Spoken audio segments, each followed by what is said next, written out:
Muy buenas tardes. Estamos aquí con la segunda sesión de nuestro compañero Samuel Pérez Bravo. Ya yo lo presenté en la comunicación anterior que hizo él, que habló de los riesgos que tiene el exceso de carbohidratos para la salud, tanto física como mental, que al fin y al cabo siempre reivindicamos que solo hay una salud. Y así que no lo voy a presentar más. Vamos a ir directamente con esta comunicación del grupo de trabajo NUMES, Nutrición, Metabolismo, Salud Mental y Estilo de Vida, de la AEN, de la Asociación Española de Neuropsiquiatría, a la cual estamos enormemente agradecidos por permitirnos configurar este grupo de trabajo y darnos este espacio para poder nosotros, pues, exponer lo que hacemos a nivel de investigación, a nivel de docencia y nada, y simplemente ya una vez presentado y hecho los correspondientes agradecimientos, pues vamos a empezar con esta segunda comunicación de Samuel, que por cierto tendrá una tercera la próxima semana, que será sobre los efectos, no les voy a decir el título exacto, pero va a ir sobre los efectos negativos de los mal llamados aceites vegetales, ¿no? Ya él pulirá, les dirá cómo es el título correcto y todo el contenido. Yo solo les digo esto para que vayan salivando un poco. Entonces, vamos a comenzar con la comunicación de hoy, que se denomina riesgos de la disminución del colesterol a nivel cerebral. La primera comunicación que hice yo fue del colesterol. Ahora, justamente, Samuel, el compañero, lo va a enlazar con los riesgos que tiene de bajar de manera artificial los niveles de colesterol, sobre todo a nivel cerebral. Así que te doy paso, Samuel, todo tuyo y nada, cuando quieras puedes empezar. Bueno, muchas gracias Roberto por darme paso y nada, seguir lo que siempre comenzó ya Roberto ya hace un par de semanas.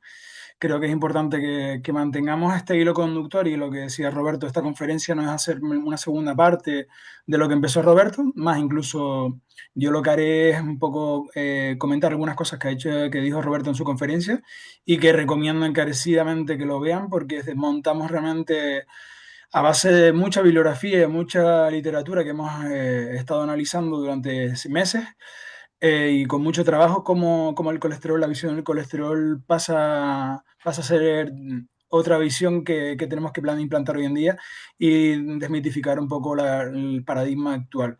Entonces, bueno, para comenzar, simplemente nada, dar las gracias a la EM por darnos esta plataforma.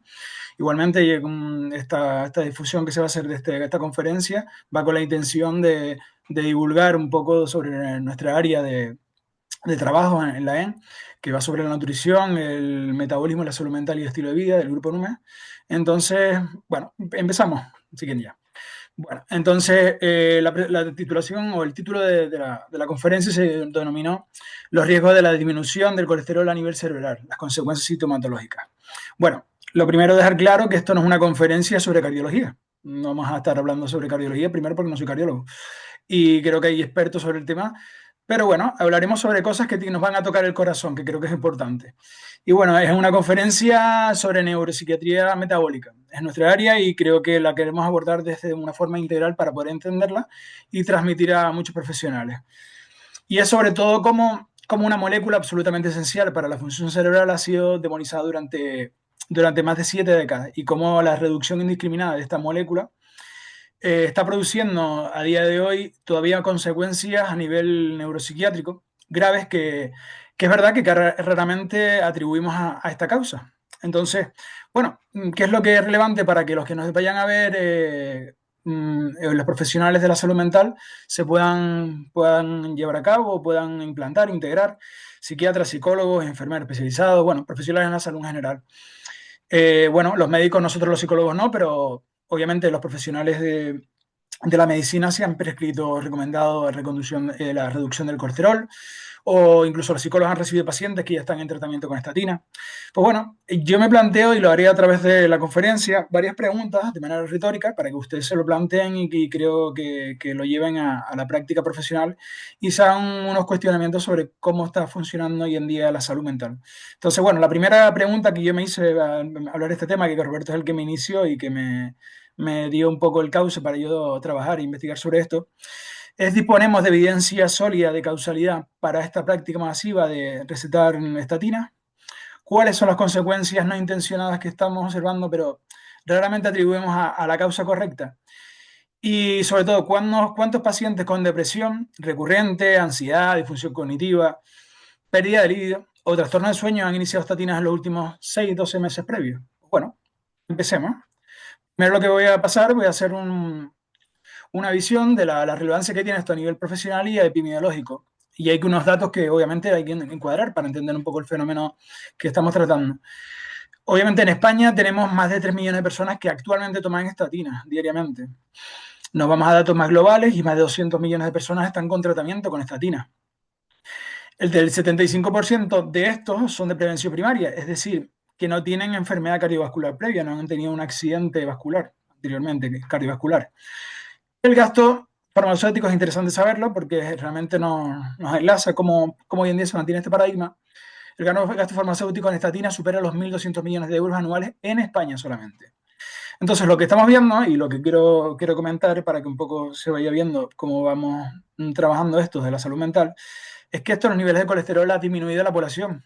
Los niveles de colesterol por lo general han disminuido gracias supuestamente a la medicación, pero seguimos teniendo, y incluso ha incrementado bestialmente, los casos de depresión mayor, trastornos de ansiedad, demencia, Alzheimer, disfunción cognitiva leve. Bueno, no quiero decir que una causa no sea causal, pero bueno, hay que atender a que ocurren ciertos aspectos que pueden ser considerables y que lo iremos explicando a través de la conferencia. Entonces, si atendíamos a que si el colesterol fuera el enemigo, esa es una pregunta del paradigma, ¿por qué la salud mental y cognitiva empeora mientras el colesterol baja?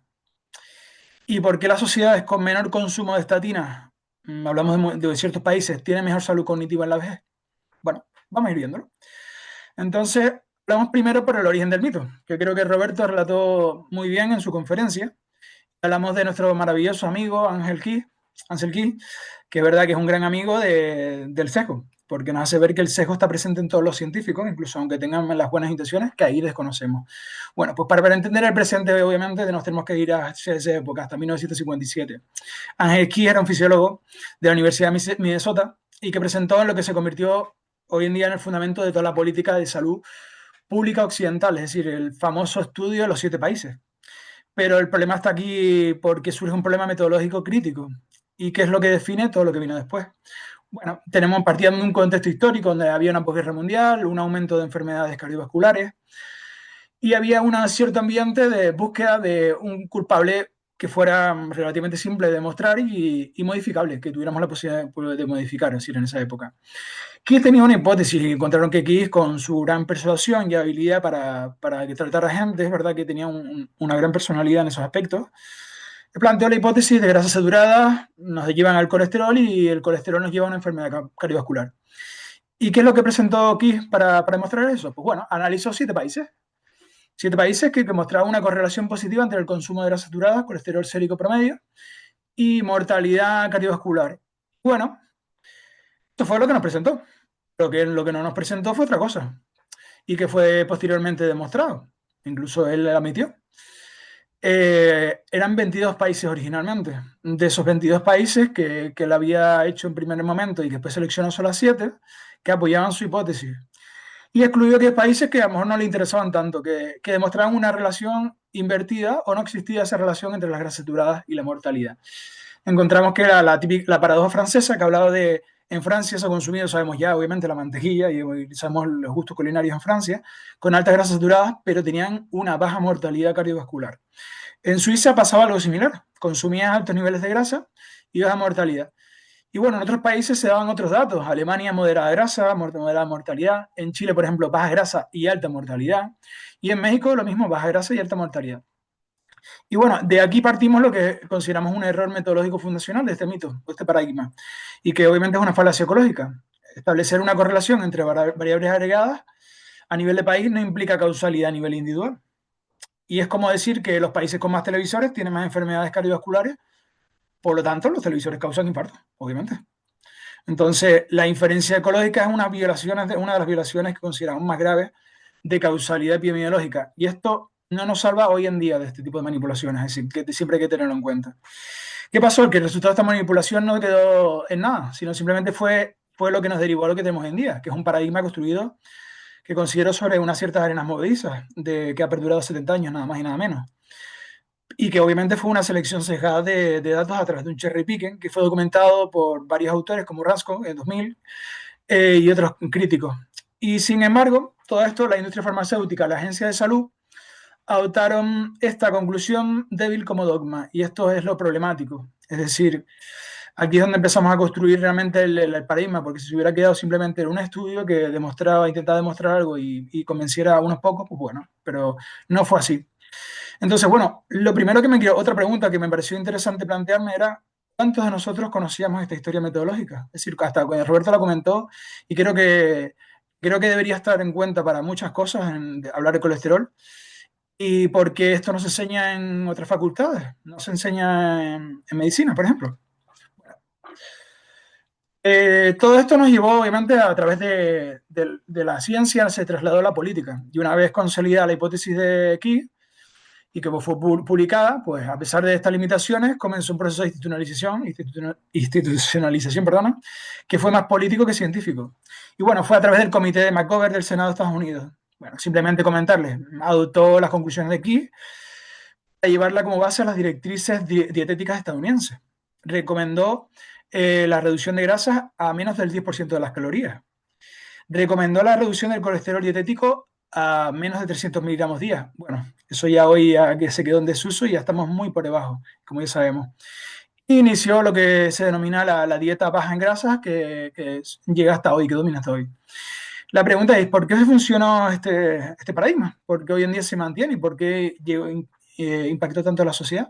Pues bueno, yo creo que hay que analizarlo y ver que a veces los mensajes que son muy simples, es decir, grasa mala, carbohidratos buenos, yo creo que todo se nos queda muy claro. Creo que es una de las cosas que muchas veces con esos mensajes tan simples van muy bien a la población y obviamente no solo la población, en la medicina y los profesionales.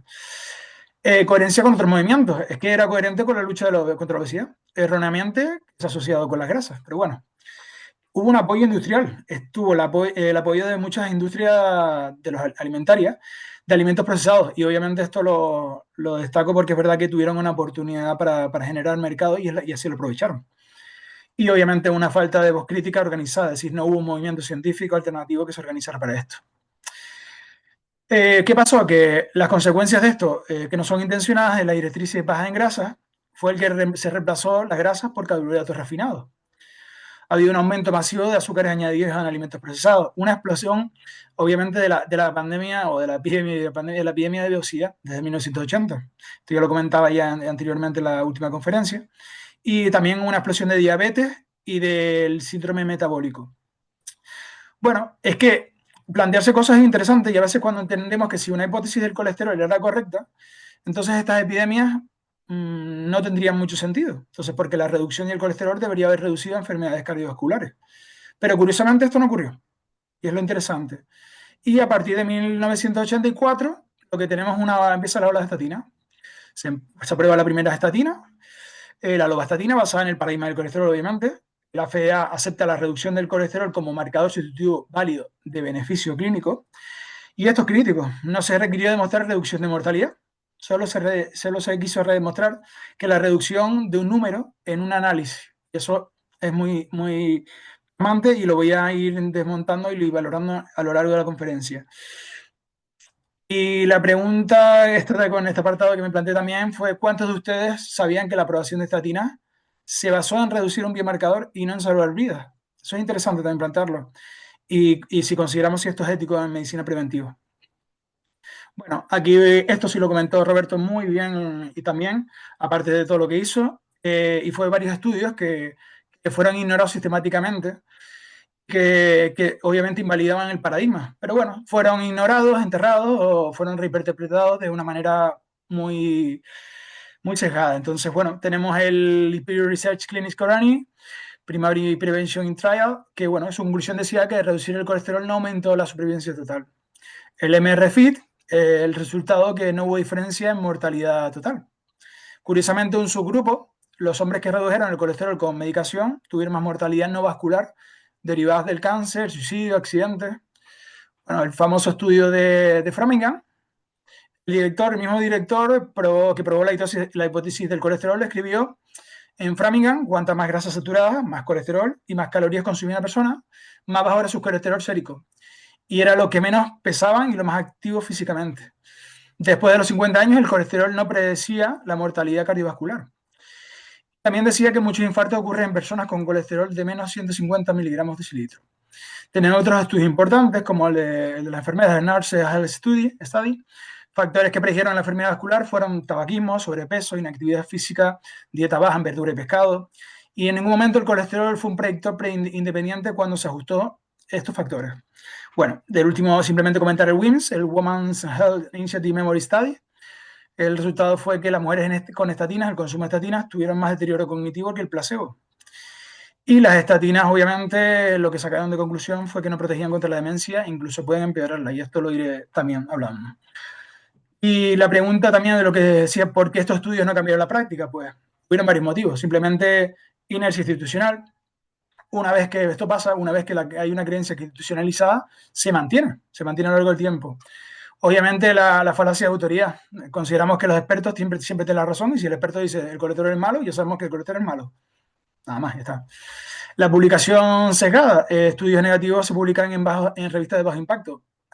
Obviamente las publicaciones se dirigen a ciertas revistas y eligen qué publican o no. También eso es interesante. El marketing científico, marketing, perdón, farmacéutico. 30.000 millones de dólares al año en promoción. Es interesante esto también.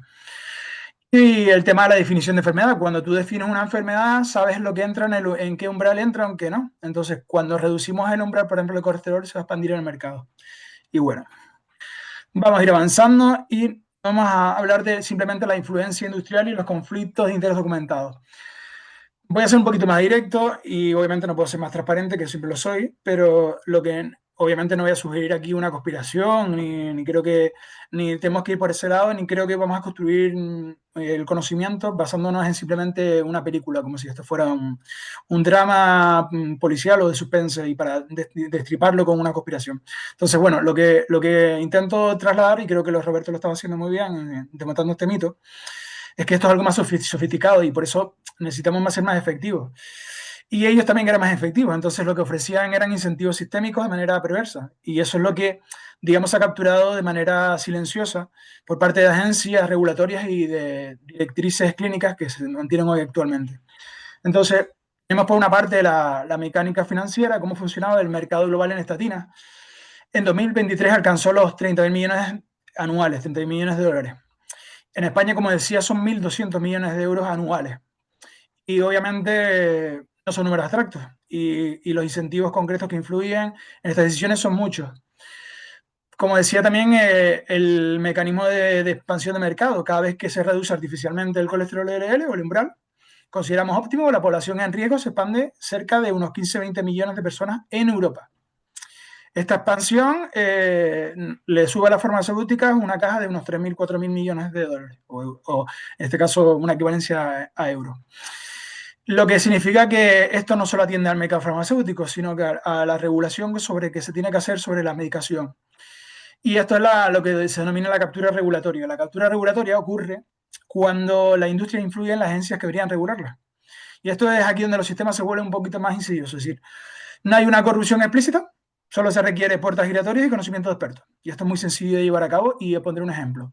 Los expertos que prescriben directrices médicas son frecuentemente los mismos que reciben financiamiento directo de la industria y que fabrican los medicamentos que recomiendan. Tenemos el caso del panel del National Cholesterol Education Program, la estadounidense, para la revisión del tratamiento en adultos.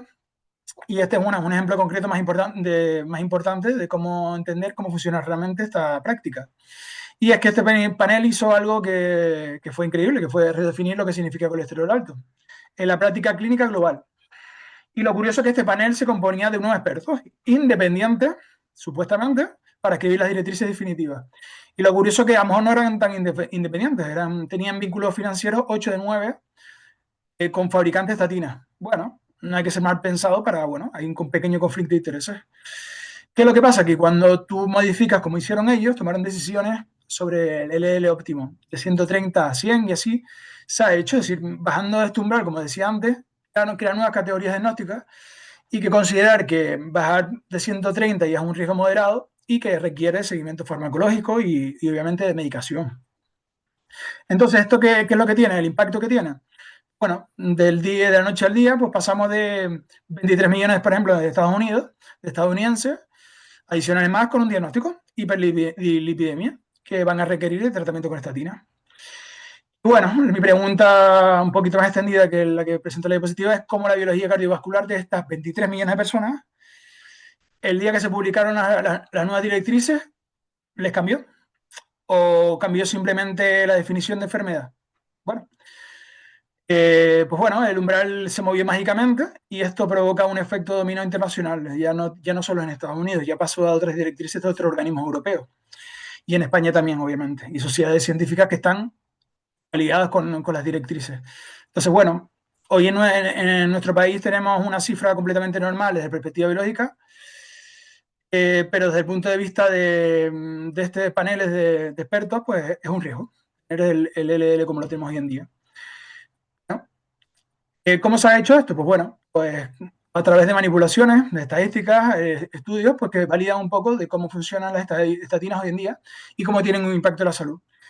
Lo que comentaba, y creo que también lo reportaba Roberto, pero yo quiero mantener este hilo para que sea más fácil entender lo siguiente, que investigadores como Diamond, Rasko, Kendrick y otros han documentado un patrón sistemático, y es que beneficios expresados en números que impresionan son daños expresados en números que tranquilizan. Y esto Roberto lo comentaba muy bien, y el ejemplo clásico de riesgo relativo a riesgo absoluto. Y es decir, suena impresionante cuando te dicen, imaginen que leen una conferencia médica y la estatina X redujo el riesgo de infarto en un 28%. ¿Vale? Suena magnífico, maravilloso, es decir, suena como si 28 de cada 100 personas se beneficiaran. Y digo, espectacular, increíble. Pero bueno, esto no pasa así. Y esto es que tiene que ver con cómo desglosamos los números reales en ese hipotético ensayo. Es decir, tenemos un grupo placebo, 2% tuvo infarto, grupo estatina, 1,4% tuvo infarto. Riesgo relativo reducido, pues tenemos casi un 30%, un 28%. Riesgo absoluto reducido, tenemos un 0,6%. ¿Y qué pasa aquí? Pues bueno, pues por cada 1.000 personas tratadas durante 5 años con estatina, hay 6 infartos evitados. Bueno, esas 6 personas estarán agradecidas. 994 tomaron medicación sin ningún tipo de beneficio. Lo que implica que un número necesario a tratar, que de cada 167 personas, deben tratarse durante 5 años para evitar un evento cardiovascular. Bueno, esto es interesante.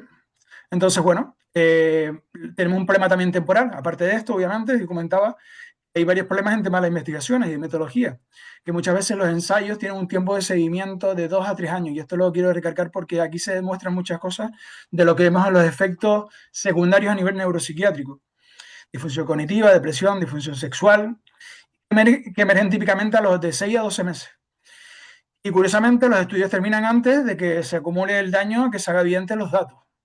Esto no sabemos si se reporta, no se quiere reportar o simplemente termina. Entonces, bueno, Roberto comentaba que estudios como el Prosper, Jupiter Enhance y otros muestran un patrón consistente. Una reducción de biomarcadores sin reducción proporcional de eventos clínicos reales. Y la pregunta que nos debemos hacer si estos medicamentos fueran realmente efectivos en la magnitud que se afirma, ¿por qué los ensayos necesitan terminarse prematuramente cuando hay señal de beneficio? Comunicar beneficios de riesgo relativo reducido en lugar de riesgo relativo absoluto reducido. Y excluir eventos adversos de análisis primario. Y ser financiados y analizados por la industria que fabrica el producto. Bueno, son preguntas que son fáciles de responder porque el beneficio real es marginal y los daños son reales, pero no se miden sistemáticamente. Entonces, bueno, pasando ya un poco del contexto, de la relevancia y cómo se ha ido trasladando esto del paradigma, algo que me ha pasado de manera curiosa, se lo comentaba a Roberto ayer durante este trabajo que hemos estado elaborando, he utilizado en algún momento inteligencia artificial para reordenar mis datos y para tener una estructura bien clara. Cuando utilizaba para reordenar mis datos y para explicar un poco cómo funciona el tema a nivel molecular, el colesterol, las partículas, curiosamente desaparecían. O sea, había un momento en el que desaparecían mágicamente. Desaparecían la visión de ciertos aspectos sobre el colesterol, incluida la hipótesis por qué hablamos del LL tan bueno y tan malo, y aquí es donde voy a abarcarlo ahora. Entonces, creo que a Roberto le beneficia en el sentido de que él ha escrito un libro sobre inteligencia artificial y mantiene, creo que, la hipótesis sobre que hay cierta preconfiguración sobre la inteligencia artificial actual. Creo que no vamos muy mal encaminados y creo que uno de los temas que, curiosamente, estamos tocando es uno de los que se preconfiguran. Y por eso me parece muy curioso, porque parece que esto es un tema conspiranoico. Y me parece increíble porque esto es pura bioquímica. Lo que le voy a trasladar ahora, yo no estoy dando mi opinión, intento dar una evidencia clínica y obviamente bioquímica pura, básicamente son datos. Entonces, bueno, vamos a ir adelantando para no extender mucho la conferencia.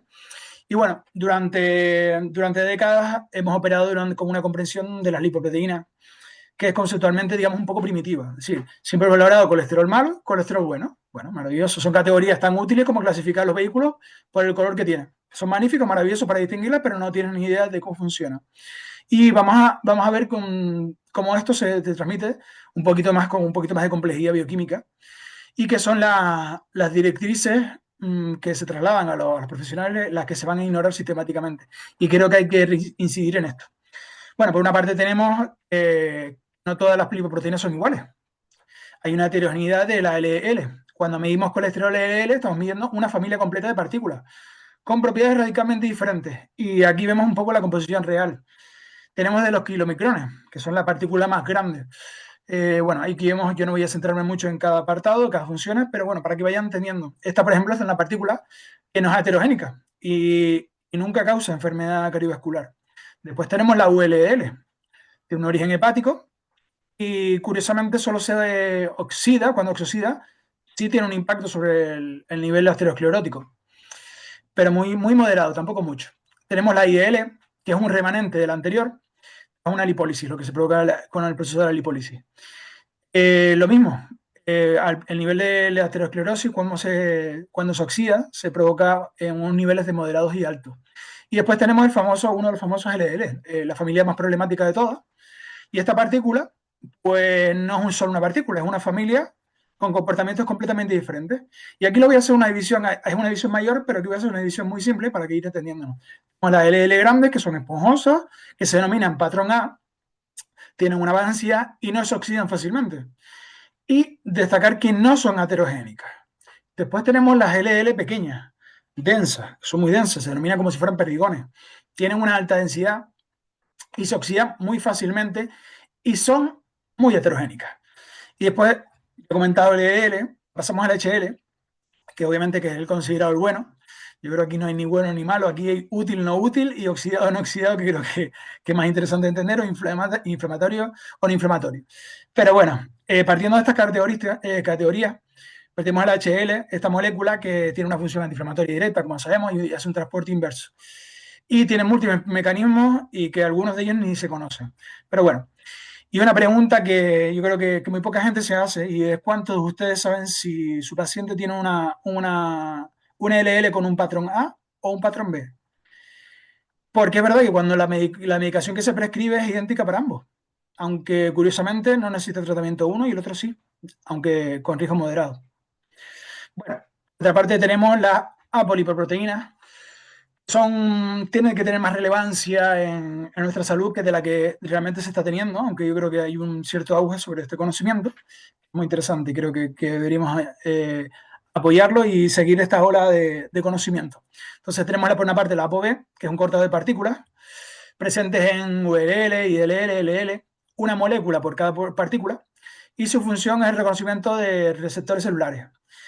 El número total de partículas de ApoB nos va a predecir la enfermedad cardiovascular mucho mejor que el colesterol dentro de las partículas que LDL. Diría yo, y creo que Roberto está de acuerdo conmigo, y Roberto, puedes interrumpirme cuando tú quieras, que el LDL no predice prácticamente nada. Entonces, curioso que cuando nos tenemos una paradoja sobre esto, es decir, un paciente con LDL de 130 miligramos de cilitro puede tener pocas partículas grandes, bajo riesgo, ApoB bajo, o muchas partículas pequeñas con alto riesgo, un ApoB alto. Bueno, mismo número de colesterol, riesgo completamente diferente. Pero solo medimos el colesterol. Entonces, tenemos otra lipoproteína, que es la A. El componente estructural es la HL. Baja ApoA, predice enfermedad cardiovascular independientemente del HL medido en laboratorio. Esto es muy interesante. Y después tenemos otra polipoproteína, que es la ApoE, que es muy interesante, que nos predice un factor genético. Esto creo que algunos del grupo de Numen lo han trabajado muy bien. Y hay 3 alelos, E2, E3, E2, E3, E4. Si me equivoco, Roberto, tú me corriges. La presencia de ApoE4 influye más en riesgo de demencia que cualquier otro nivel de colesterol. Y curioso, yo como siempre no he parado, yo y Roberto sé que soy un pesado, pero es verdad que siempre estoy haciendo una pregunta. Es verdad que cuando decimos un paciente con LL de 250, pero ApoE3 puede tener cero riesgo de demencia, pero un paciente con LL de 120, pero ApoE4 tiene 15 veces más riesgo de Alzheimer o demencia. ¿Y por qué no lo tenemos en cuenta? Pero bueno, es verdad, Roberto, como no hay medicamentos para esto. Eso es interesante. Si no hay medicamentos, pues no nos movemos. Entonces, bueno, tenemos la famosa complejo A lipoproteína A, una variante del LL con ApoA unido. Genéticamente está determinada con un 70%. Y curiosamente es un predictor independientemente de la enfermedad vascular que no responde bien a las estatinas. Y esta es muy interesante porque afecta al 20 y 30% de la población. Y no se suele medir casi nunca en un análisis de colesterol estándar, como muchas otras cosas. Bueno, vámonos aquí digamos, a la cuestión, la más interesante. La confusión habitual, oxidación versus cantidad, ¿no? Y aquí tenemos el error epistemológico central, es decir, el punto crítico que los profesionales de la salud se olvidan la formación, no se tiene en cuenta que es correlación, no es causalidad. Y nos emocionamos muy bien cuando vemos una correlación, pero no es casualidad en ningún momento. Pero el paradigma actual confunde ambas. Y tenemos en cuenta que la hipótesis actual nos dice que LL causa aterosclerosis por depósito pasivo en las arterias, ¿no? Más LL, más depósito, más enfermedad. Muy simple, muy sencillo. Pero nos planteamos, la evidencia nos dice, y esta es la cuestión, la evidencia no lo digo yo, no lo dice Roberto, no lo dice el grupo NUME solo, nos lo dice la evidencia y de forma clara y notoria, que la aterosclerosis es un proceso inflamatorio activo. Se produce una lesión endotelial inicial que es causada por hiperglucemia, estrés oxidativo, inflamación crónica, hipertensión y tabaquismo. Se produce una respuesta inflamatoria. El LL entra en el subendotelio como parte de esa reparación. ¿Qué pasa? Que el LL se oxida cuando hay un ambiente inflamatorio y que lo que va a producir son los macrófagos que fagocitan el LL oxidado. Y va a provocar lo que se llama las células espumosas y ahí tenemos las famosas placas de aterosclerótica. ¿Qué pasa? Que el colesterol en este caso es parte de la respuesta a la lesión y no es la causa. Entonces, ¿evidencia que apoya la hipótesis inflamatoria? Pues nos dice que el colesterol se deposita solo en arterias con lesión endotelial. Animales con LL muy elevada, pero sin lesión endotelial, no desarrollan aterosclerosis. La aspirina, una antiinflamatoria utilizada, reduce eventos cardiovasculares independientemente del colesterol. Las estatinas tienen un efecto antiinflamatorio, y lo tienen, dependiente del LL. No tiene nada que ver con el L. Bloquean el factor nuclear kappa B, simplemente. Bueno, simplemente de quedar claro, creo que con esta imagen y esta metáfora que me gusta utilizar a mí, creo que define muy bien cómo es el colesterol, cómo se está entendiendo. Es decir, modelo antiguo, colesterol, causa, aterosclerosis, infarto, solución, reducir el colesterol. Bien, muy bien con la estatina. Modelo actual, tenemos que trabajarlo de otra manera. Inflamación, lesión endotelial, respuesta, colesterol con la reparación gaseosa con LL. Si la inflamación persiste, el colesterol se oxida. Aquí hay aterosclerosis. Solución, no solo ir a la parte, al LL no va a solucionar nada. Hay que tratar la inflamación, no el colesterol. Y aquí, como la imagen representa, yo hablo de que el colesterol es como los bomberos, que llegan a un incendio y eso no significa que ver bomberos en un incendio no sea normal, es lo normal y necesario, ¿no? Pues culpar a los bomberos del incendio creo yo que es muy ilógico y eso es lo que estamos haciendo. Y el incendio, lo que entiendo yo, es básicamente la inflamación crónica, la hiperglucemia, el estrés oxidativo, la resistencia a la insulina. Lo que no debemos hacer es quitar a los bomberos, que es decir, reducir el colesterol. Eso no va a apagar en ningún momento el fuego. Bueno, aquí pongo una paradoja que no sé si alguien la conocerá cuando la ponga, que es Zenón de Lea, que es de Aquiles y la tortuga, que bueno, que es para un poco plasmar la visión de este curiosamente paradigma. Y es que este paradigma no nos explica un par de cositas. Y es que los pacientes en la evidencia que hemos encontrado, que pacientes con LL menor de 70 tienen más mortalidad por cáncer y sepsis. Pacientes con LL menor de 160 miligramos por decilitro en edad avanzada tienen menor mortalidad total. Enfermedades autoinmunes se asocian con LDL bajo. Infecciones crónicas son más frecuentes con LDL bajo. Como digo, el colesterol no es causal en aterosclerosis, es un marcador en un ambiente metabólico inflamatorio. Y es decir, reducir el marcador sin tratar la causa, que es la inflamación, es me estoy trabando ahora, y se me traban estas palabras, epifenomenología terapéutica, es decir, tratamos el síntoma, no la enfermedad. Esto es muy importante entenderlo. Aunque sea un poco pesado de entender, nos vamos a ir a la parte que más nos gusta a los que nos gusta ver el cerebro. Es la parte de la neurobiología del colesterol, las bases moleculares. ¿Qué pasa con el colesterol en el cerebro? Pues bueno, antes de hablar de las consecuencias clínicas, que creo que son importantes, debemos entender que los fundamentos neurobiológicos, que son deliberadamente ignorados en educación psiquiátrica, pero que son absolutamente cruciales.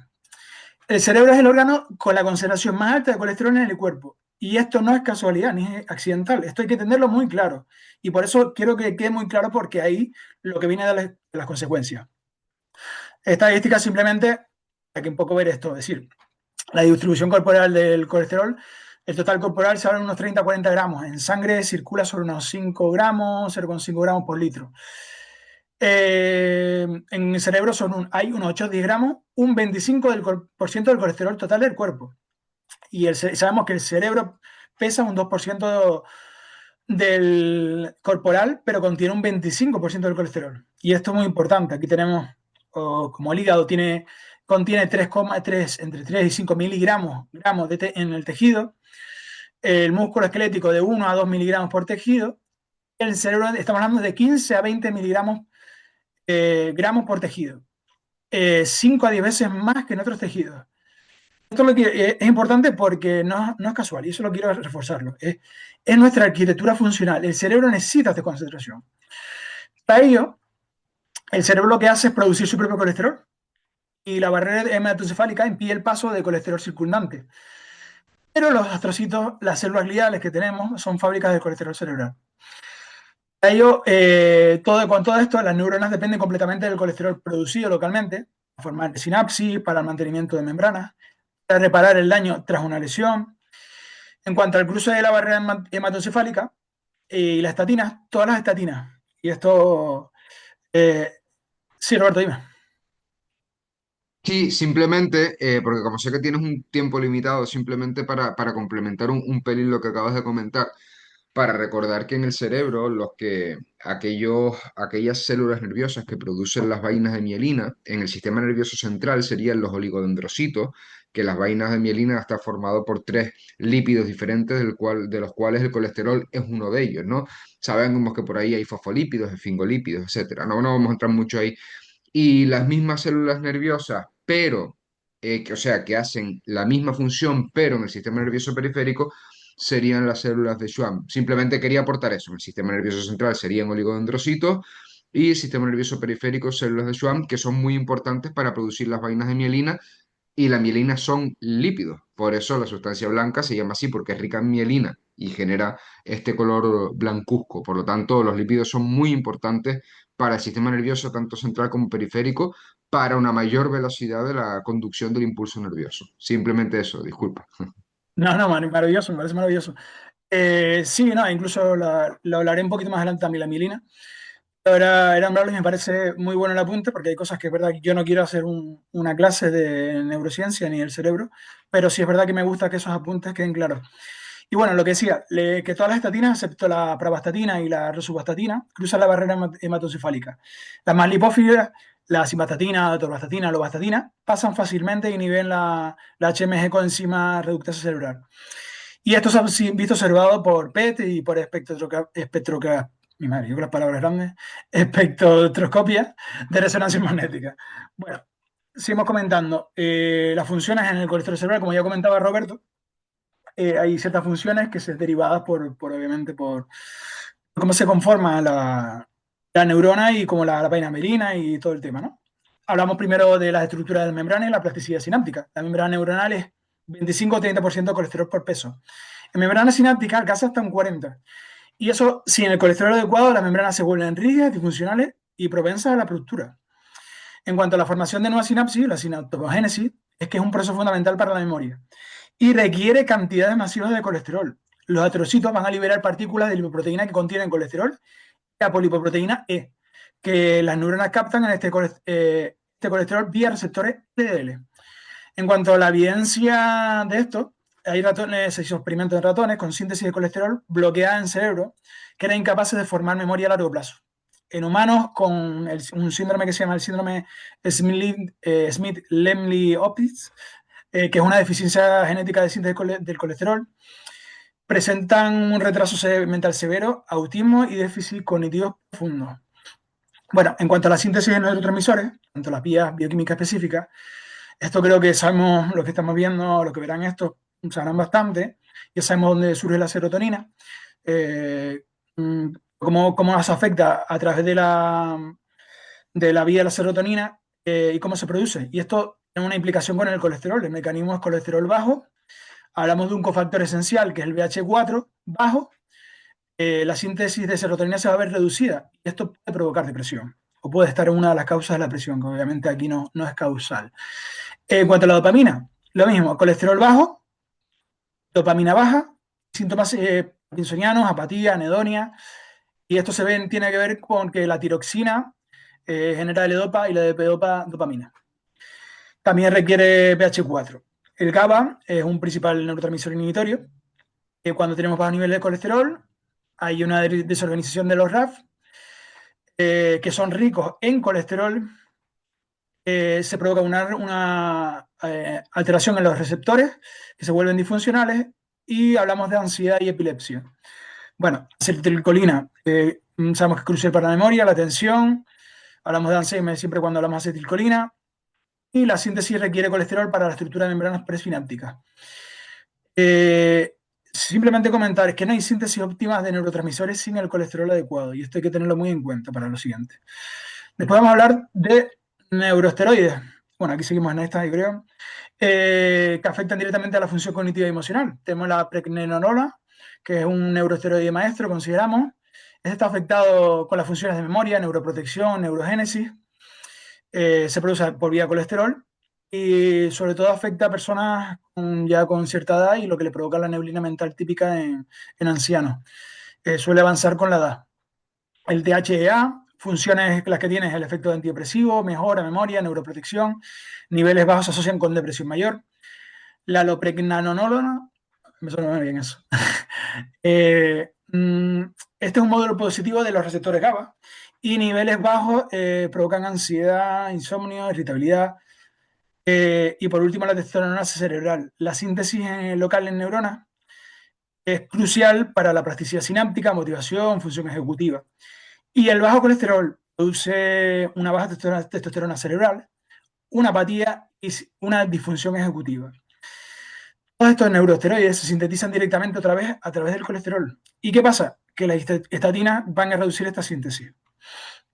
Como decía Roberto, mielinización y la velocidad de conducción nerviosa. La vaina de mielina es un 80% lípido, que lo está explicando muy bien Roberto, y un 20% proteína. Colesterol es 30-40% de los lípidos de mielina. La mielinización continua hablan hasta los 25 años, ya sabemos que es un poquito más. Particularmente en la corteza prefrontal, la remilinización cada año requiere colesterol. Y los pacientes que toman estatinas muestran potenciales evocados más lentos, una conducción nerviosa disminuida. Esto se ha visto en ratones genéticamente incapaces de sintetizar colesterol, muestran una mielinización incompleta y unos trastornos motores. En cuanto, por último, de esta diapositiva, comentar que simplemente las células endoteliales de la barrera hematoencefálica tienen membranas ricas en colesterol. Los transportadores específicos LL, SR, BI controlan el flujo de lípidos. Bajo colesterol sistémico altera esta función de estos transportadores y lo que va a generar es una disfunción en la barrera hematoencefálica y va a incrementar la inflamación cerebral. Bueno, después de toda esta explicación neurobioquímica, simplemente, dado que el cerebro es el 25% del colesterol corporal y produce neurotransmisores y hormonas esenciales, entonces, ¿por qué asumimos que reducir el colesterol no afectará la función neuropsiquiátrica? Y es lógico esperar que un fármaco que inhibe síntesis de colesterol no afecte al órgano más rico en colesterol. Vamos a seguir. Hablamos de mecanismos neurobiológicos específicos, la síntesis del colesterol en astrocitos. Las estatinas reducen síntesis de colesterol en astrocitos en un 40-60%. Sin colesterol, neuronas no pueden formar nuevas sinapsis. Resultado va a ser plasticidad sináptica reducida. Segundo, desorganización en RAF lipídico. Los RAF lipídicos, que son lo que me decía antes, plataformas de anclaje, membranas neuronales, donde aterrizan neurotransmisores, están hechos de colesterol. Si baja el colesterol, las plataformas se desarman. Resultado, neurotransmisión deficiente. Mielinización defectuosa. La mielina, como decía antes, es bastante elevada en lípidos, un 80%, y la remilinización tras daño requiere colesterol, como decía, y las estatinas bloquean esto. Resultado, conducción nerviosa lenta y lo que se denomina el brain fog o niebla mental. Y por último, de estos aspectos, la inhibición de la coenzima Q10 mitocondrial. Importante porque obviamente es el combustible de la mitocondria. Va a compartir ruta de síntesis con el colesterol y las estatinas la reducen hasta un 30 y 50%, y eso es vital para nuestras células. El resultado que va a ser mitocondrias cerebrales sin energía y una fatiga cognitiva crónica. Bueno, aquí ya he visto un poco la parte de neurobiología y neurobioquímica y vamos a avanzar ya con las consecuencias a nivel neuropsiquiátrico. Y estamos viendo que la evidencia que no podemos seguir ignorando es que los datos que voy a presentar no son puramente especulativos. Eh, Son estudios poblacionales muy grandes y que han seguido durante décadas, con metodologías rigurosas, y son datos que deberían haber tenido en cuenta para el paradigma de las estatinas desde hace mucho tiempo. Y son datos que se siguen teniendo en cuenta, que son bastante silenciados. Hablamos de la depresión mayor. En 1997, Horstein y colaboradores publicaron un estudio que desapareció de los libros de texto de psiquiatría contemporáneo, y fue 3.200 mujeres de mediana edad durante una década, evaluando síntomas depresivos mediante la escala CES y los hallazgos que lo que obtuvieron fueron que las mujeres con colesterol inferior a 180 miligramos decilitros presentaban 1,7 veces más riesgo de depresión y 1,9 veces más probabilidad de aislamiento social. Y esto es crítico porque revela un ciclo autoperpetuante. La baja serotonina va a causar depresión y evitación social, creando un viaje clínico típico donde pacientes reciben estatinas, experimentan tristeza meses después y reciben diagnóstico de depresión endógena sin que nadie conecte temporalmente con el inicio del fármaco. En 1999, Partone y colegas analizaron 1.500 casos de suicidio completado en British Journal of Psychiatry, demostrando que personas con colesterol bajo tenían 2,3 veces más riesgo de muerte por suicidio, independientemente de antidepresivos o alcohol. Y el mecanismo fue dual. Baja serotonina causa depresión, pero también desinhibición, como decía antes, de impulsos agresivos. La corteza prefrontal, a través del mecanismo inhibitorio, pierde el poder cuando falta serotonina, transformando impulsos suicidas latentes en acciones consumadas. Otro estudio ya directamente de 47.000 personas, neozelandés, durante 15 años, demostró una relación lineal pero reproducible, es decir, cada reducción de 50 miligramos de decilitro en colesterol incrementaba un 25% el riesgo de depresión mayor en mujeres, un 15% en hombres. Lo crítico era la latencia de esto. Síntomas que aparecían 2 o 3 años después del descenso del colesterol, como si el cuerpo acumulara un déficit serotoninérgico progresivo. Y lo que vemos es que este patrón temporal crea lo que decía antes, una trampa diagnóstica, donde años después del inicio de la estatina emerge consecuencias, y en este caso una depresión diagnosticada como estrés vital, llevando al paciente a recibir no solo el fármaco que bloquea la serotonina, la estatina, y otro que le intenta aumentar, una ICRS. Dos fuerzas bioquímicas opuestas generando una confusión neurobiológica.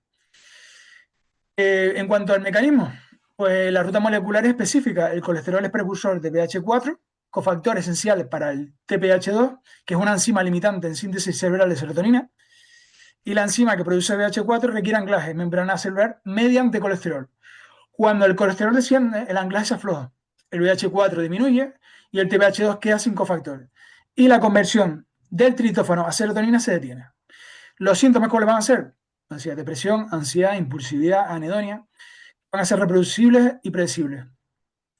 Curioso que lo que intentas salvar con una cosa la acabas añadiendo otra, y es que prescribe sistemáticamente medicamentos que bloquean la síntesis de serotonina, y a la par se diagnostica depresión resultante y añadimos mucha más medicación.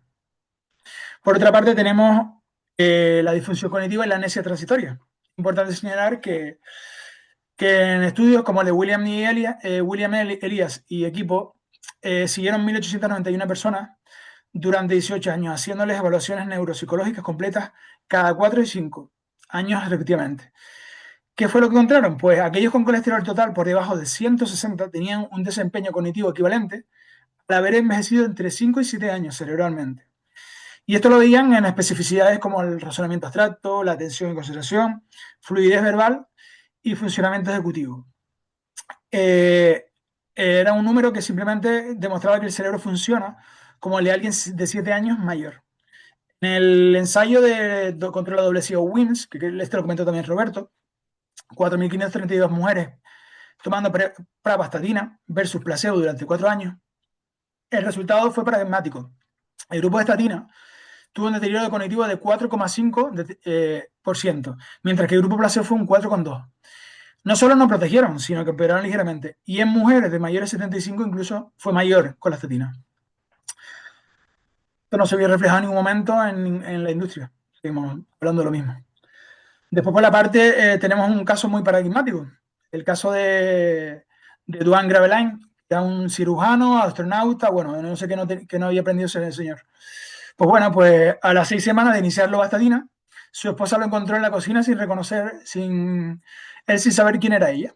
Pues bueno, interesante. Durante ese primer episodio, durante 6 horas vivió en su adolescencia. Se sentía como recordaba a los profesores de secundaria, compañeros. No recordaba nada de su carrera, nada de su familia, nada de su vida adulta. Bueno, diagnóstico, pues una amnesia global transitoria, una GT. Entonces, el médico que le comenta que no era coincidencia, que era conciencia, perdona, y lo retó a seguir tomando estatina, maravillosa estatina. Y hubo un segundo episodio. Pues bueno, a los 2 meses reincidió, pero esta vez ya no perdió ya un par de años, ya perdió 50 años de memoria, pero incluso durante 12 horas.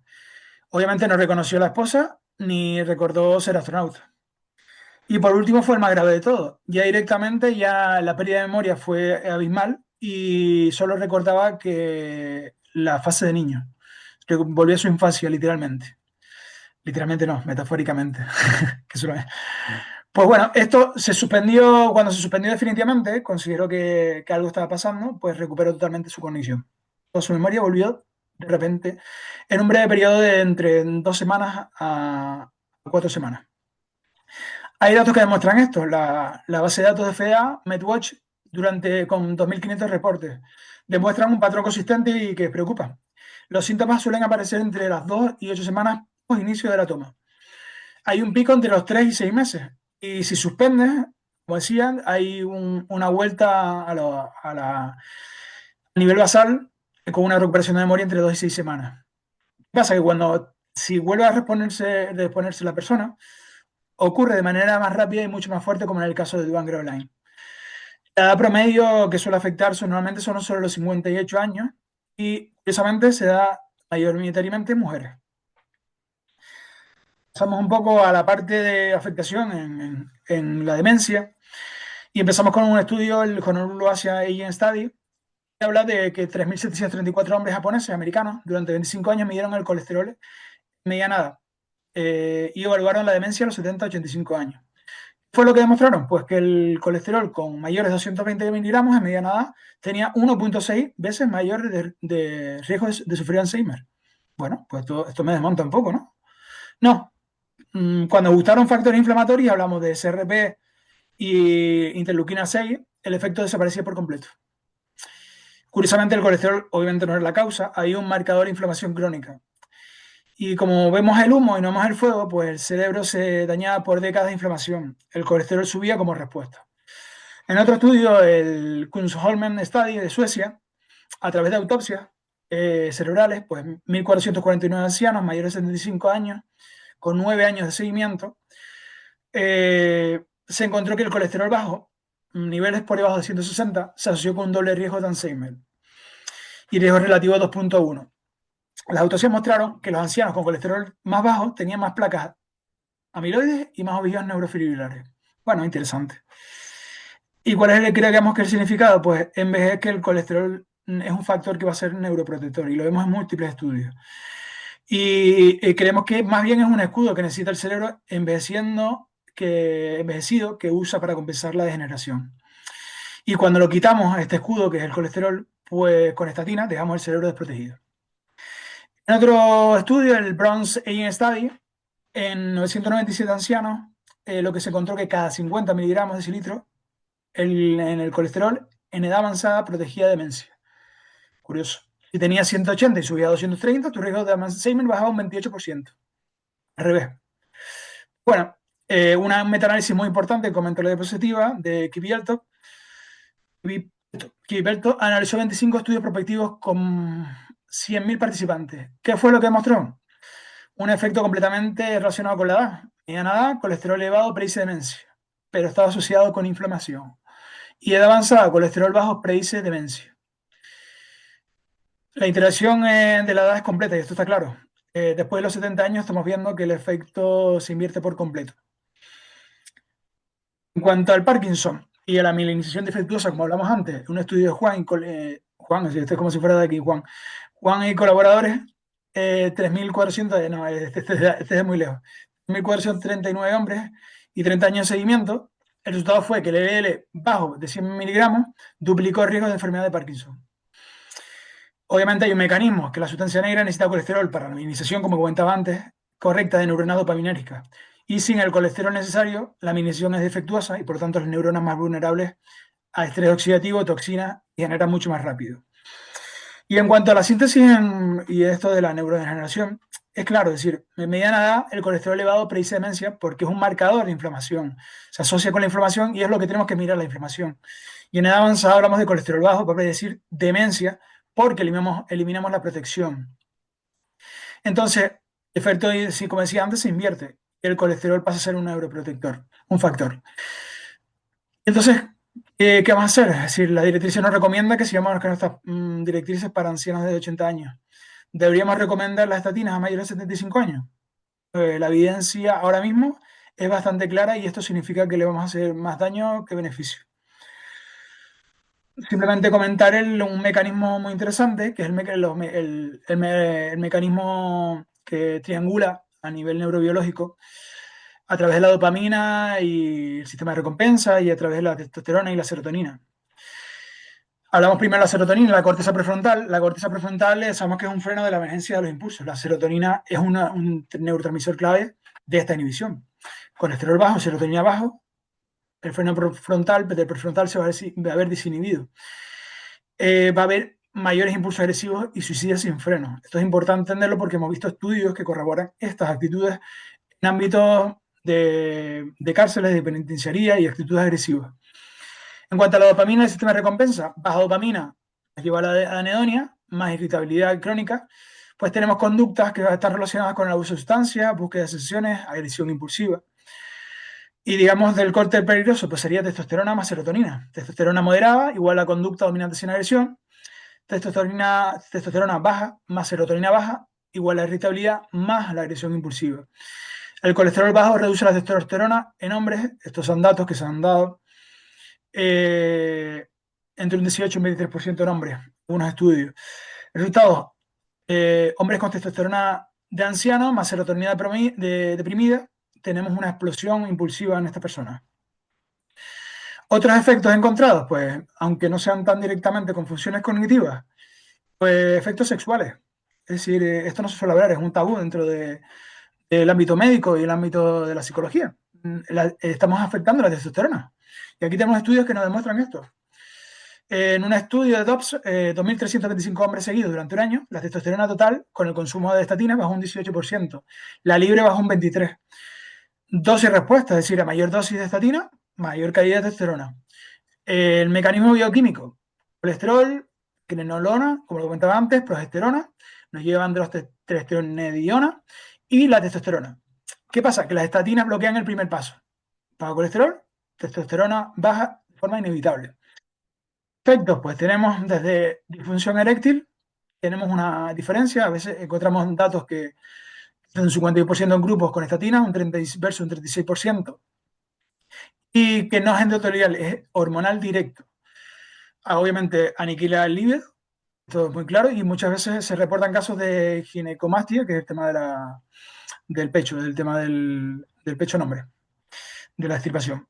En cuanto, obviamente, a las mujeres, tenemos efectos bestiales, y creo que esto, dime, Roberto.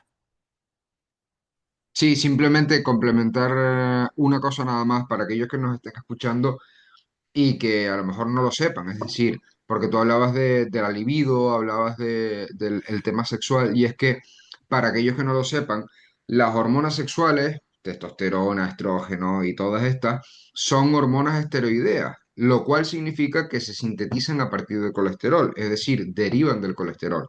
Por ende, si se bajan los niveles de colesterol, se sintetizan menos hormonas de cualquier tipo que sean esteroideas. Simplemente eso es lo que quería matizar.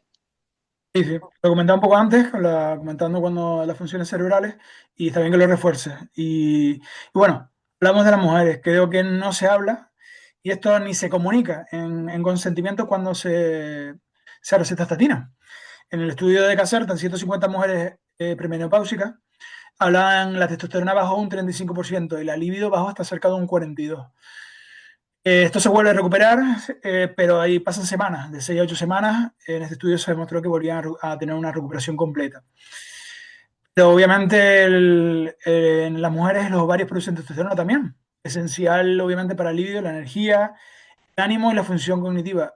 Y obviamente cuando tenemos bajo colesterol hay una síntesis defectuosa y hay síntomas psiquiátricos y neuropsiquiátricos que son responsables. Bueno, simplemente comentar el tema de la oxitocina y el apego social. Si todo está afectado, es verdad que también la oxitoxina. Los receptores de oxitocina, con la desorganización, los receptores de RAF lipídicos, colesterol, que son dependientes de esto.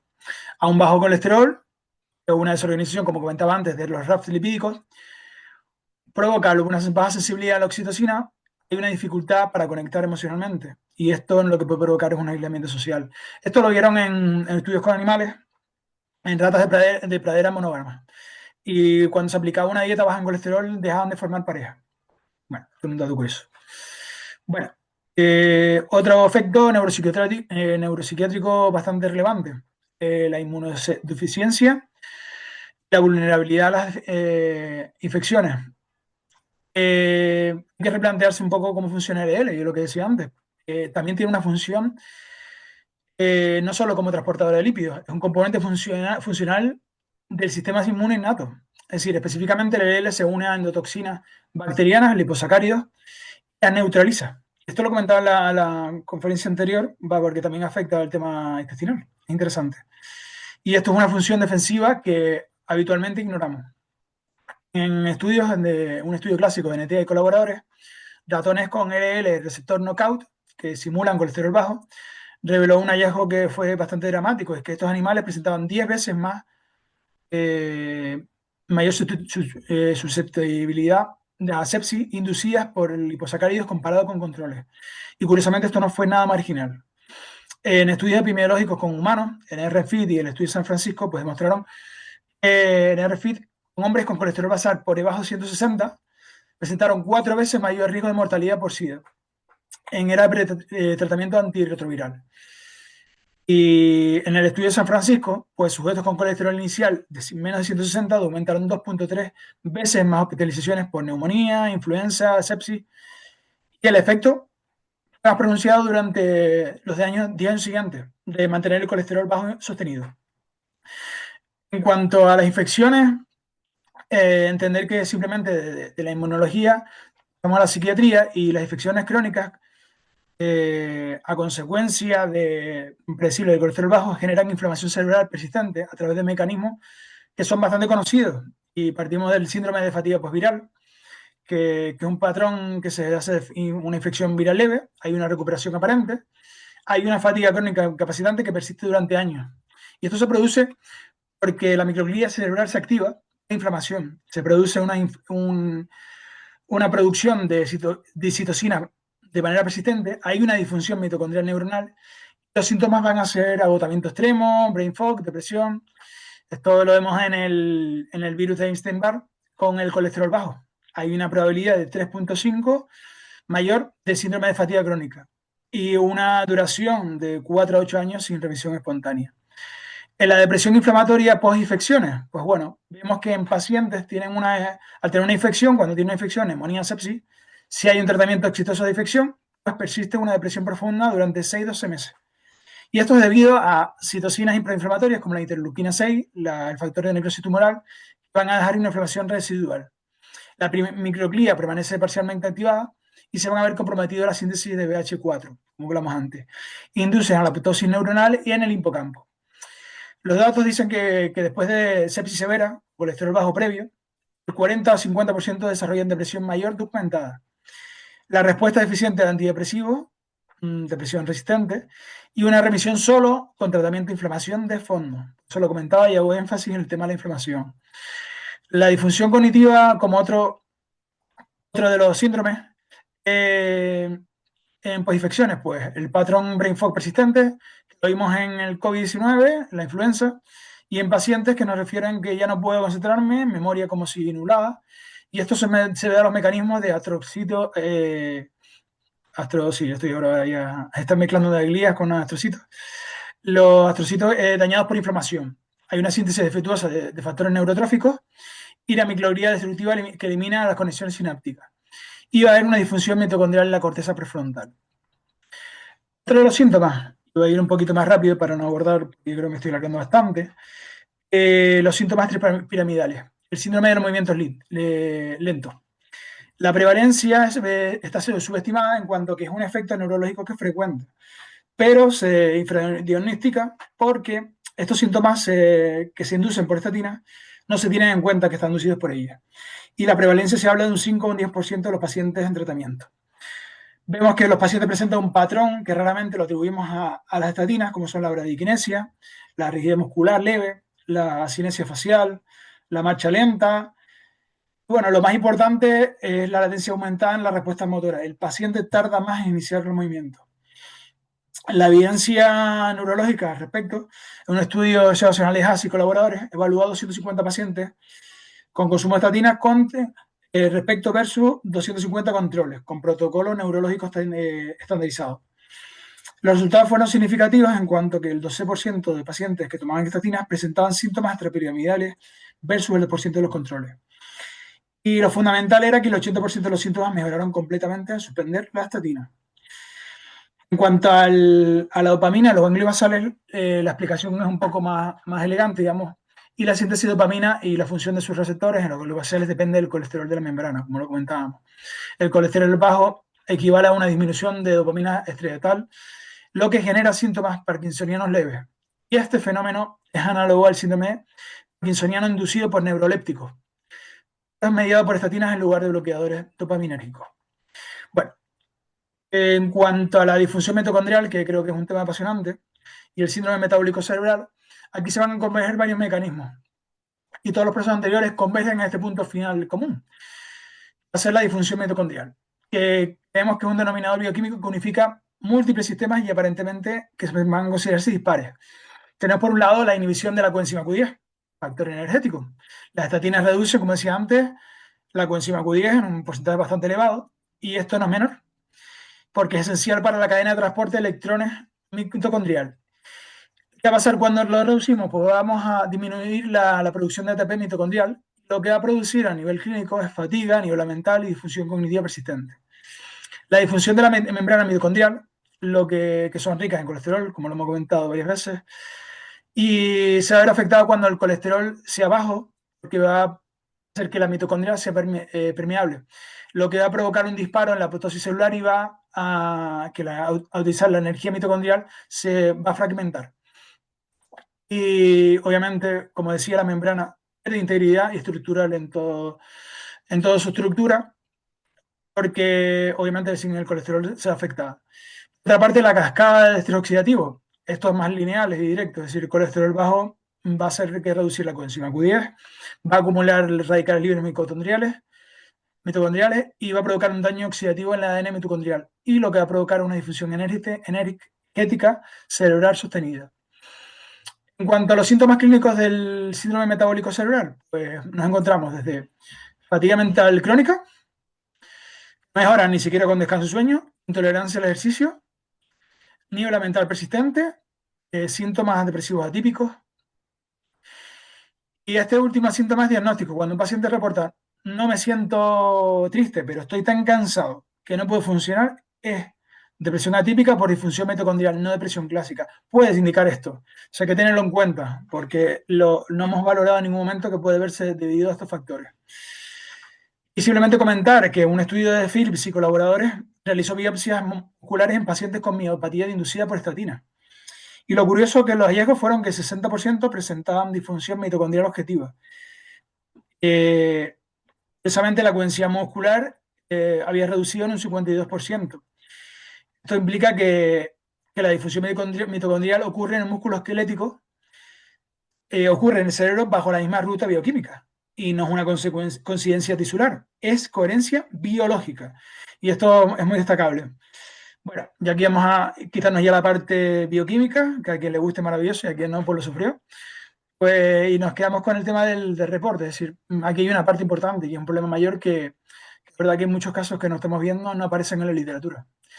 ¿Y por qué? Porque los pacientes no reportan porque y los médicos porque no se asocian a esto que porque puede ser la causa. No sabemos, sabemos que la estatina no puede provocar esto, dado al énfasis que se hace y a la seguridad que nos predispone por el planteamiento médico. Entonces, al menos atreverse a entender esto. Y esto lo iré abordando. Es verdad que esto requiere de un poquito más allá.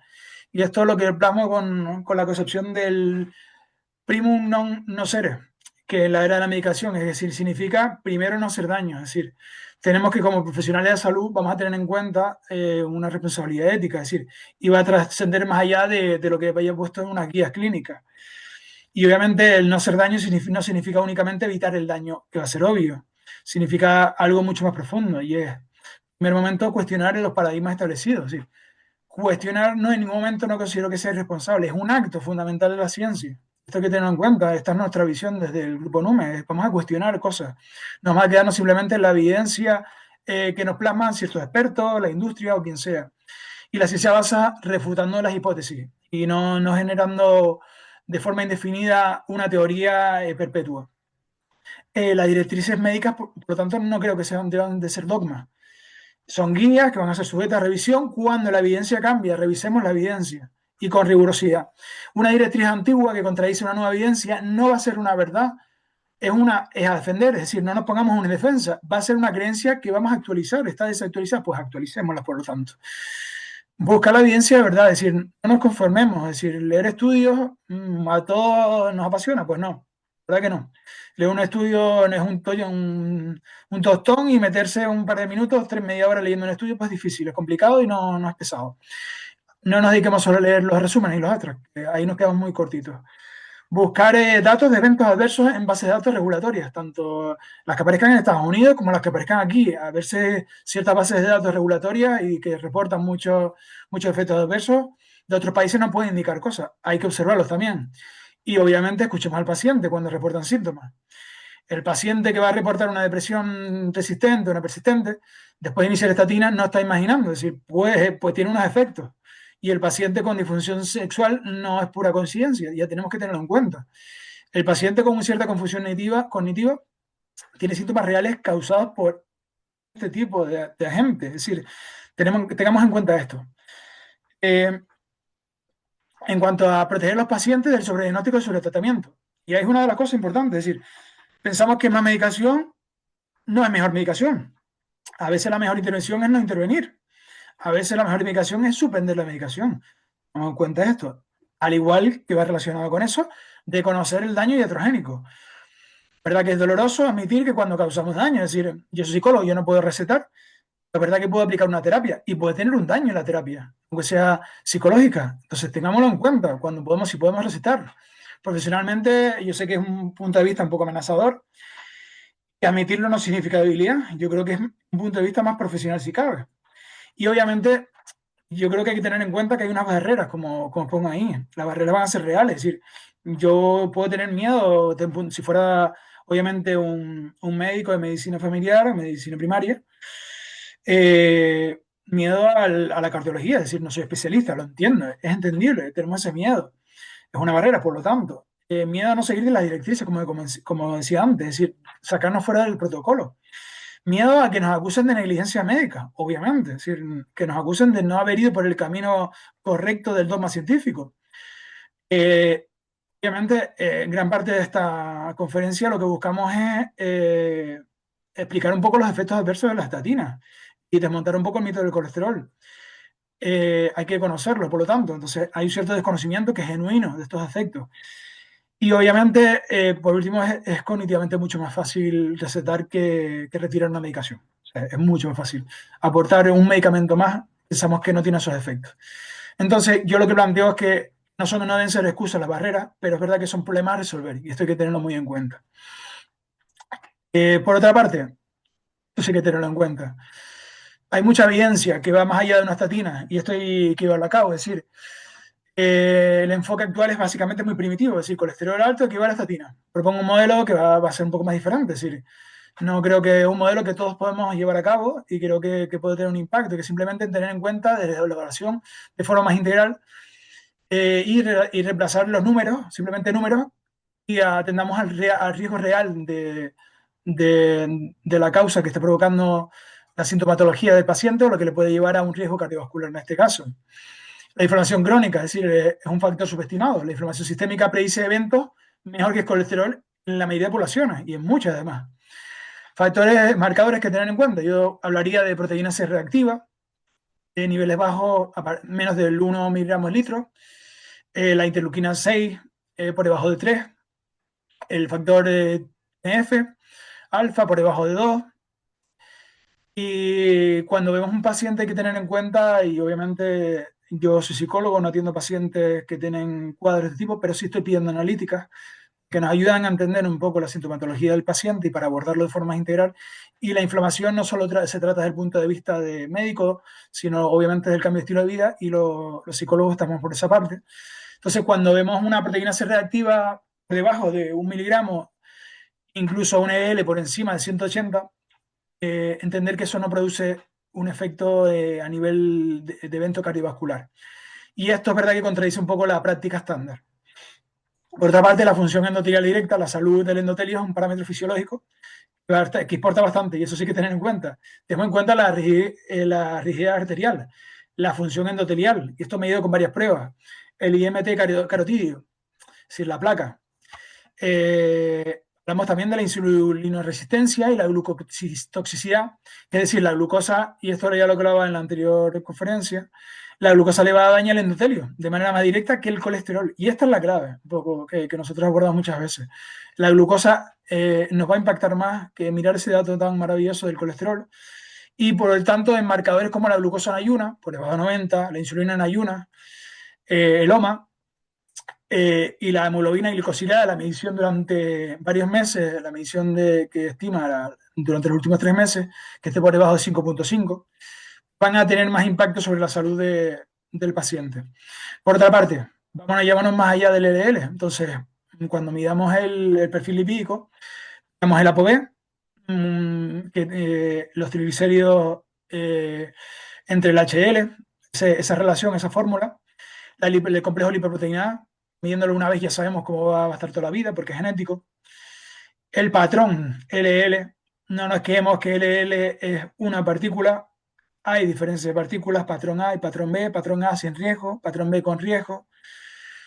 Y factores nutricionales, homocisteína, vitamina D con valores más de 30, parece que todo el mundo está con la vitamina D tocada. Es verdad que como estamos encuevados, pues es más complicado obtener la vitamina D. Entonces, obtengamos vitamina D, ya sea a base de suplementos, pero también cogiendo sol de manera responsable. Y el magnesio sérico. Les planteo dos casos que pueden encontrarse completamente, al parecer, pueden parecer similares en algunos aspectos, pero uno presenta un riesgo metabólico bajo y otro y alto. En el riesgo del paciente A vemos una proteína C reactiva menor de 1, IMT carotídeo por debajo de 1 milímetro, el OMA por debajo de 2,0, una POE por debajo de 90. ¿Qué es lo que vemos? No hay riesgo cardiovascular. No hay riesgo cardiovascular. Por lo tanto, en este caso, no deberíamos indicar estatina. y deberíamos tenerlo muy en cuenta, porque si ahí sí le estaremos afectando a su salud. Incluso si a veces vemos LDLs elevados, no sabemos cuál es la cantidad de LDL que debemos trabajar. Nosotros en nuestro grupo trabajamos, tenemos índices de LDL bastante elevados, incluso hay marcadores fenotípicos que vemos en el hiperrespondedor de masa magra, que estamos trabajando en ello, y vemos el colesterol LDL hasta incluso de 300 y más, y no implica riesgo cardiovascular. Entonces, vayámonos un poco a atender a la particularidad inflamatoria, nos dice más que el colesterol en sí mismo, y a ciertos parámetros también, no a uno. Entonces, bueno, vemos otro, el escenario 2, que es un paciente que presenta una proteína C reactiva por encima de 3, un IMT carotídeo de 1,2 milímetros, un OMA por encima de 3 puntos y una ApoB 110. ¿Qué es lo recomendable? Pues tenemos aquí un riesgo inflamatorio metabólico elevado. ¿Qué significa? El tratamiento debe ser antiinflamatorio. No significa estatina, pero obviamente tenemos que responder a nivel inflamatorio. Dime, Roberto. Sí, perdona. Simplemente, como siempre, molestar un poco, complementar lo que comentabas, por si hay gente que no lo sepa, que habla, y tampoco es el objetivo de esta conferencia, pero ya que lo nombraste, el hiperrespondedor de masa magra, es interesante decir que no tiene nada que ver con la hipercolesterolemia familiar. Es decir, hoy en día la hipercolesterolemia familiar es una cuestión genética, ¿vale? Quiere decir que es una persona que nace con esa situación, por lo tanto eso se mantiene a lo largo de toda la vida. Hoy en día muchas veces cuando hacemos una analítica y tenemos el colesterol por encima de 300 o lo que sea, hipercolesterolemia familiar, ¿no? Y nos basamos en una cifra que es muy elevada para el diagnóstico de hipercolesterolemia familiar, pero la hipercolesterolemia familiar no tiene que ver con que sea una cifra elevada. Tiene que ver con que es una cifra elevada porque hay un problema genético. Sin embargo, el hiperrespondedor de masa magra no es una cuestión genética, es un fenotipo específico que ocurre en gente que es delgada, gente que tiene poca grasa corporal, que tiene una constitución física atlética y que se desarrolla a partir de hacer una alimentación baja en carbohidratos y rica en grasa. Es decir, es gente que siempre tuvo el colesterol lo que se considera normal y que a partir de tener un estilo de vida bajo en carbohidratos, con baja grasa corporal y, y gente que es deportista, pues se produce ese incremento del colesterol, que además es un fenotipo en concreto, es decir, los triglicéridos por debajo de 80, el HDL por encima de 70 y colesteroles LDL por encima de 200. Claro, eso a priori para cualquier médico sería buff, sería automáticamente accidente, infarto de miocardio, ¿no? Pero simplemente quería hacer ese matiz que no tiene que ver, o sea, el hiperrespondedor de masa magra es un fenotipo que surge cuando una persona que con la condición de ser delgada, deportista, atlética y hacer una alimentación baja en carbohidratos, desarrolla estos parámetros. Quiere decir que si esa persona vuelve otra vez a introducir y a comer carbohidratos, eso se revierte y vuelven a las cifras de colesterol que consideramos normales. La hipercolesterolemia familiar no tiene que ver con esto. La hipercolesterolemia familiar es una cuestión genética. Independientemente de lo que haga la persona siempre ha tenido niveles muy elevados de colesterol de toda la vida. Vale, solo quería hacer ese matiz porque, y te agradezco que lo hayas introducido porque es un concepto que prácticamente nadie conoce y que aprovechamos un poco para explicarlo. Sí, sí, no, estupendo, Roberto. Yo creo que es un concepto que se está estudiando. Creo que ya hemos visto datos desde el 2000, creo que 23, 2024, y hay estudios que refutan este perfil metabólico, que curiosamente conocemos casos ya personales, muy cercanos, y no nos asustamos, vemos cómo están funcionando y la verdad que es espectacular. Pero es verdad que es un caso que no se contempla dentro de este del paradigma. Entonces, bueno, es muy interesante y creo que a futuro veremos cambios que pueden ayudar a entender mejor el estilo del colesterol. Bueno, seguimos. Por otra parte, para ir terminando ya, simplemente lo que como vemos es intervenciones de estilo de vida. Lo que vemos es que básicamente la evidencia va a superar en cambio de estilo de vida a la estatina. Entonces, ¿por qué no aplicamos cambio de estilo de vida y menos estatina? Claro, es más difícil, es verdad que es más complicado. Entonces, con una estatina simplemente se receta y ya está. Y obviamente se vende, y obviamente es lo que he comentado durante toda la conferencia. Y por una parte comentar que en cuanto a la nutrición, tenemos estudios de incluso el Lions and Diet Health Study, que nos habla que eliminando completamente aceites vegetales, industriales, azúcares refinados, ultraprocesados, el resultado puede ser hasta un 70% de reducción de eventos cardiovasculares y no hay reducción significativa al LDL. Y el mecanismo es muy sencillo, baja inflamación, baja glucotoxicidad y aumenta la función HL real. Tenemos el ejercicio, ya sabemos el impacto del ejercicio, cada vez se demuestra más, 150 minutos semanales de forma moderada de ejercicio, hay un 45% de reducción de eventos cardiovasculares. En cuanto a los efectos pleitrópicos, la inflamación sistémica baja, la resistencia a la insulina baja, HL se vuelve más funcional y hay una sensibilidad a los receptores LL.